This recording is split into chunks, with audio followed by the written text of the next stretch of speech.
सबको नमस्कार। आज मैं बहुत खुश हूँ।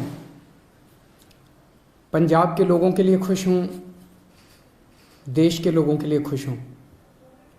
पंजाब के मुख्यमंत्री भगवंत मान जी ने आज बहुत शानदार ऐलान किया इस देश के गरीबों के लिए, पंजाब के गरीबों के लिए, और मैं समझता हूँ कि पूरे देश पे आने वाले समय में इसका असर पड़ेगा। भगवंत मान जी ने ऐलान किया है कि पंजाब में गरीबों का राशन उनके घर घर तक पहुंचाया जाएगा। Door step delivery of ration, घर घर राशन योजना।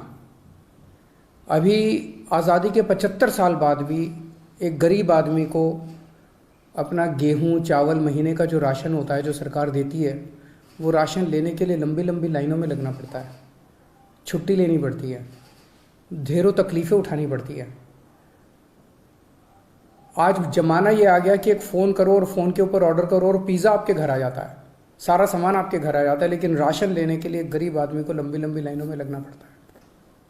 तो घर घर राशन योजना के तहत लोगों का गेहूं या आटा या दाल जो भी है, चावल, वो अच्छी सी पैकिंग करके, बोरी में पैकिंग करके आपके घर का जितना भी बनता है वो आपके घर में सरकार हर महीने आपके घर में दे के आएगी।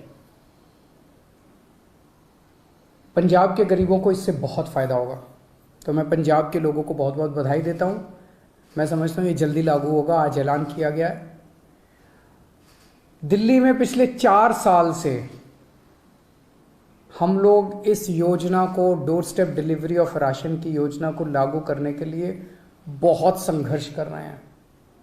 सब कुछ हो चुका था, हमने सारा काम कर लिया था। केंद्र की भाजपा सरकार ने इसको रोक दिया, इसे करने नहीं दिया। ये सही नहीं है। लेकिन अंग्रेजी में एक कहावत है,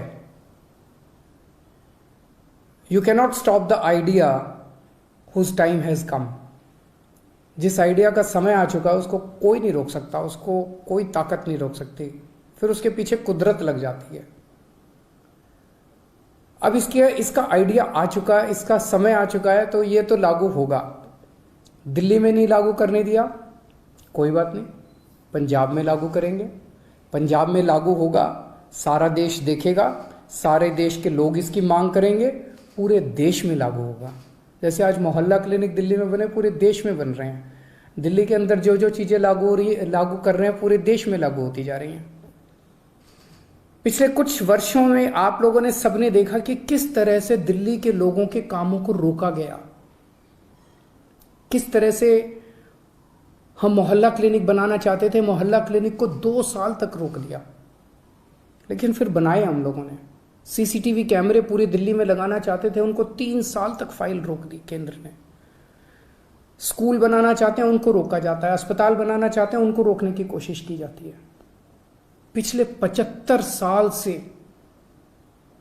इस देश के लोगों को रोका गया, हर कदम पे रोका गया। लोग आगे बढ़ना चाहते हैं, लोग विकास करना चाहते हैं, लोग प्रगति करना चाहते हैं, उन्हें रोका जाता है। इस देश के लोग बहुत अच्छे हैं, इस देश के लोग बहुत इंटेलिजेंट है, इस देश के लोगों में बहुत टैलेंट है, इस देश के लोग तरक्की करना चाहते हैं, लेकिन उनको 75 साल से रोका जा रहा है। लेकिन अब लोग रुकने वाले नहीं हैं। अब लोगों ने ठान लिया, अब लोग खड़े हो गए हैं। 2 राज्यों के अंदर लोगों ने कट्टर ईमानदार सरकार बना दी है। अब ये देश तरक्की करेगा, अब ये देश आगे बढ़ेगा। मैं उन सब लोगों को कहना चाहता हूँ, सभी ताकतों को कहना चाहता हूँ जो इस देश को रोकने की कोशिश कर रहे हैं, कि आप जो मर्जी कर लीजिए, अब ये देश रुकने वाला नहीं है। नमस्कार।